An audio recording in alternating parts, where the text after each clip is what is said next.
you know, we thought this defense could play like this from the start. It was just a matter of when they were going to, you know, gel, and I think we're playing really well right now. And the main thing I worry about is we got to play with an effort, and we got to play to our personality. If we do that, usually good things happen for us. You know, it seems like one of the best stats is the turnovers for this defense, and they're getting touchdowns off of those turnovers. How happy are you to see that? I know that's been a point of emphasis the past couple of years. Well, it's a weird thing, turnovers. You know, we went a couple of years without getting any, and 3 years ago we were ended up 13th in the nation. So you never know when it's going to come, and you just keep coaching it and keep emphasizing it. And this year's one of those years where they're coming for us. So, you know, you might go a game, 2-3 games without getting one, and all of a sudden you get them in bunches. So you just hope those things continue. You know, I don't really know how to coach turnovers. You just keep emphasizing it, the way it goes.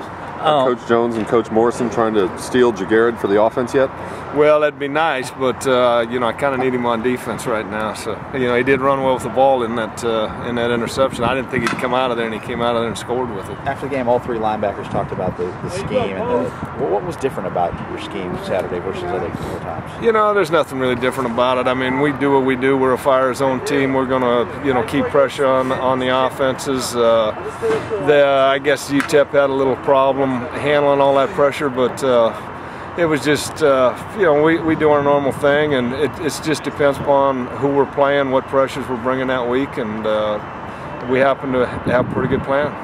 You know, one of the stars from that UTEP game was Randall Joyner, who you've been talking highly of for, you know, about a year now. What has he done to finally make that step and be an impact player? Well, I think it's just a more rep thing.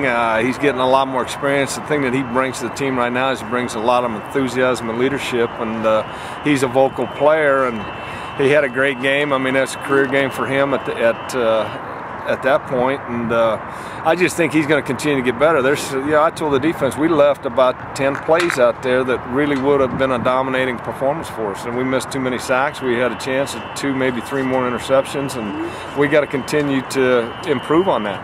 How do you sort out the decisions that you'd have to make if Cameron's ready to go and Randall coming off a Conference Player of the Week award? What do you do against Tulane?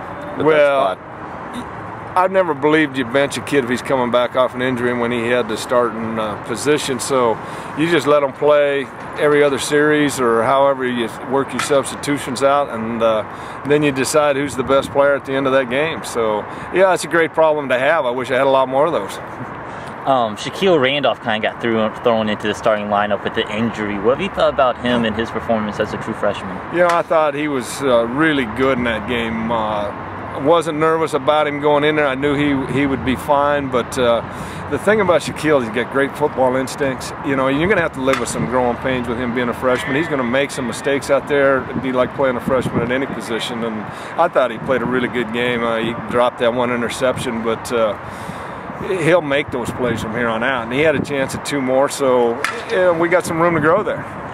You know, it seems like this defense is getting pretty beat up at this point in the season. Are you happy with all of the jobs that all the, you know, second string, third string guys have done? Yeah, and that's one of the things that we've preached from day one is it doesn't matter where you're at in the depth chart. When your number gets dialed, you got to come up and you got to perform, and you got to perform at the level that we expect you to perform at, and the kids have done a good job of that. And like I said last year, this is the first year where I've really felt like we've got adequate depth, 2 and 3 deep, and injuries don't affect you. Where 2 years ago, if we'd have got a couple injuries, it would have been, you know, a catastrophe.